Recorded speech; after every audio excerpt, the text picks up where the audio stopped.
Have you ever caught yourself claiming you have self-control just because you know how to swallow your anger in silence? Society taught us that being strong means staying quiet, enduring everything without complaint. But I need to ask you, how long are you going to keep believing that lie?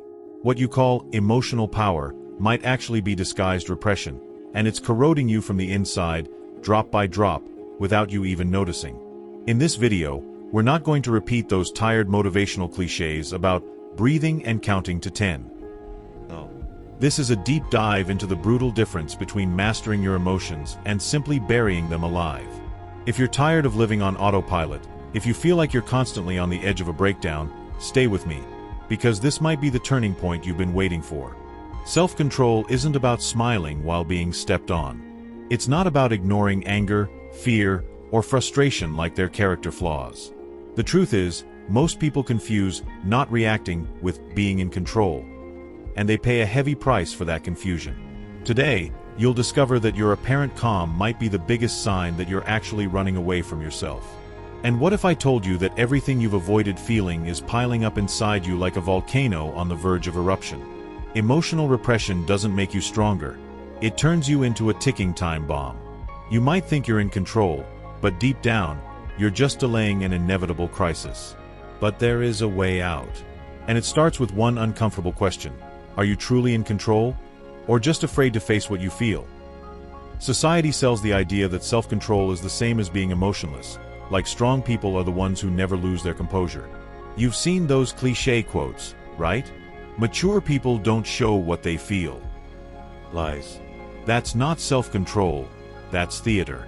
You're not mastering your emotions, you're suffocating them.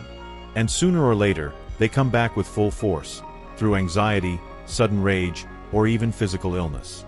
How many times have you heard advice like, keep that to yourself, or it's not worth reacting? Sounds like wisdom, but in truth, it's just cowardice dressed up as maturity. Real self-control doesn't deny emotions, it acknowledges them, processes them, and only then chooses how to act. Repressing is easy. Facing what you feel, without fear, that's the real challenge. And that's where most people fail. Think back to the last time you pretended to be okay when you weren't. What happened after? Some strange exhaustion? An outburst over something small? That hollow, empty feeling? That's not failed self-control, that's repression cashing in its debt. You're not a machine. And trying to act like one won't make you stronger, it'll make you break faster. True strength lies in your ability to feel, understand, and redirect, not in your ability to choke it all down. Repression is staying silent when you want to scream. It's swallowing hard when you should be standing your ground. It's pretending everything's fine when, deep down, you're falling apart. Emotional power, on the other hand, is understanding why you want to scream, and then choosing the best way to express it. It might sound subtle, but the difference is massive. One keeps you imprisoned. The other sets you free. Which one have you been practicing? Repression is born out of fear. Fear of conflict, fear of judgment, fear of losing control. Real self-control, however, comes from awareness. It doesn't avoid the emotion, it uses the emotion as data. Anger, sadness, frustration, they all carry messages. The question is, are you listening or just covering your ears? Because if you don't learn how to interpret your emotions, they will keep sabotaging you, even when you think you're in control. Have you ever met someone who seems too cold? That person who never gets shaken, never shows emotion? That kind of coldness rarely means strength. Most of the time, it's the symptom of unresolved pain. Truly self-controlled people aren't numb, they feel deeply, but they still respond with clarity. That's the difference between someone who suppresses and someone who actually leads their inner world. Which one do you want to be? Do you catch yourself saying, it's nothing, when, deep down, it's everything? That's the first sign you're repressing, not controlling. And here's the thing, your body doesn't lie. Headaches, insomnia, constant irritability, even digestive issues, they're all silent screams from emotions you keep shoving aside.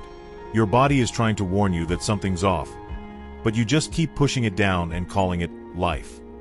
Another red flag? Overreactions.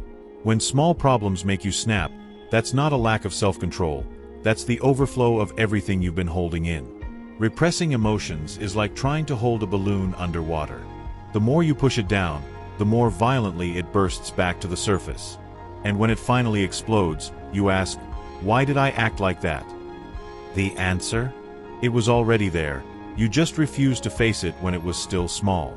But the worst part? Repression steals your authenticity. You start living on autopilot, disconnected from what you actually feel or want. Shallow relationships. Work that means nothing. Days that blend into each other with no purpose, no spark. And the result? A mediocre life, one where you survive just enough, but never truly live. So the question is, are you really okay with paying that price? The first step is to stop being afraid of your own emotions. They're not enemies, they're allies. When you feel anger, ask yourself, what is this trying to show me? Frustration? What needs to change? Real self-control starts with curiosity, not judgment. Instead of criticizing yourself for feeling something, investigate it. That's the only way to turn emotion into power. Make it a habit to name what you're feeling, out loud, if necessary. I'm scared. I'm hurt. I feel overwhelmed. That simple naming strips the emotion of its hidden power and puts you back in charge. You don't have to act on every feeling you have, but you do have to acknowledge that it's there. That one honest act with yourself is already a massive step toward real emotional control. Finally, replace repression with conscious action. If something's bothering you, don't shove it under the rug.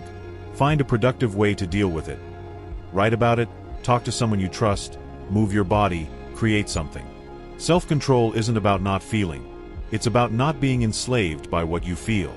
And that kind of freedom only comes when you stop running from yourself. If you've made it this far, you already know the truth.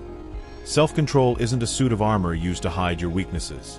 It's the courage to face them head-on.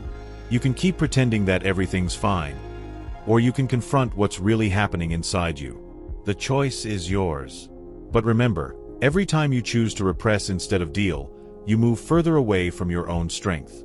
And one day, it might be too late to turn back. You don't want to hit 50 and realize you lived a lie, that you were never honest with yourself. Don't wait until you break. The time to restart is now, not tomorrow, not when things get better. So, what's it gonna be? Are you going to keep lying to yourself? Or are you finally ready to face the real source of your so-called calm? If you're ready for that challenge, drop it in the comments. I choose to restart. That could be your first real step toward the kind of self-control no one ever taught you, but that you've always deserved. The decision is yours, and only yours.